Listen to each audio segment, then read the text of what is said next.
સમાચારની આગળ વાત કરીએ તો નવનીત ગાલા પરિવારના મોદી નવીનચંદ્ર શાહની લાશ અરવલ્લી જિલ્લામાંથી મળી આવી છે। 26 જુલાઈએ બપોરે નવીનચંદ્ર શાહ ભેદી રીતે ગાયબ થઈ ગયા હોવાની ફરિયાદ અડાલજ પોલીસ સ્ટેશનમાં નોંધાઈ હતી। તો ગુમ થયા બાદ કરોડોની ખંડણી માંગવામાં આવી હતી, પરંતુ શુક્રવારે તેમની લાશ મળતા હત્યાની આશંકા સેવાઈ રહી છે। તમને જણાવી દઈએ કે નવીનચંદ્ર શાહ ડ્રાઈવર સાથે 26 જુલાઈએ પોતાની ઓફિસ જવા નીકળ્યા હતા, ત્યારે વૈષ્ણોદેવી સર્કલ નજીક આવેલી ગોરબંધ હોટલમાં ગયા હતા અને ડ્રાઈવરને પાર્કિંગમાં કાર પાર્ક કરવાનું જણાવી 1 કલાક બાદ પરત ફરવાની વાત કરી હતી, પરંતુ 1 કલાક સુધી નહીં આવતા ડ્રાઈવરે ફોન લગાવતા તેમનો ફોન સ્વિચ ઓફ આવતો હતો। તો ડ્રાઈવરે હોટલમાં તપાસ કરતા તેઓ હોટલમાં પણ ન મળ્યા। તેમના પરિવારજનોને જાણ કરતા સમગ્ર જગ્યા પર તપાસ કરતા કોઈ ભાળ મળી નહીં। અંતે અડાલજ પોલીસ સ્ટેશનને ગુમ થયાની જાણ કરવામાં આવી હતી।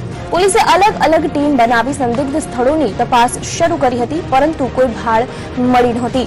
સાથે રિંગ રોડના ટોલ ટેક્સ તરફના સીસીટીવી ફૂટેજ પણ મેળવ્યા। પોલીસે પરિવારજનો અને ડ્રાઈવરનું નિવેદન નોંધવાની કાર્યવાહી હાથ ધરી તપાસ કરતા આજે તેમની લાશ મળતા હત્યાની આશંકા સેવાઈ રહી છે।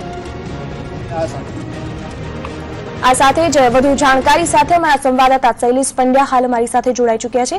હજી શૈલેષ, જણાવશો કે જે રીતે શનિવારે તે ગુમ થઈ ગયા હતા અને હાલ આજે જ્યારે તેમની લાશ મળી આવી છે, આગળ તપાસના કેવા ચક્રો ગતિમાન કરવામાં આવી રહ્યા છે?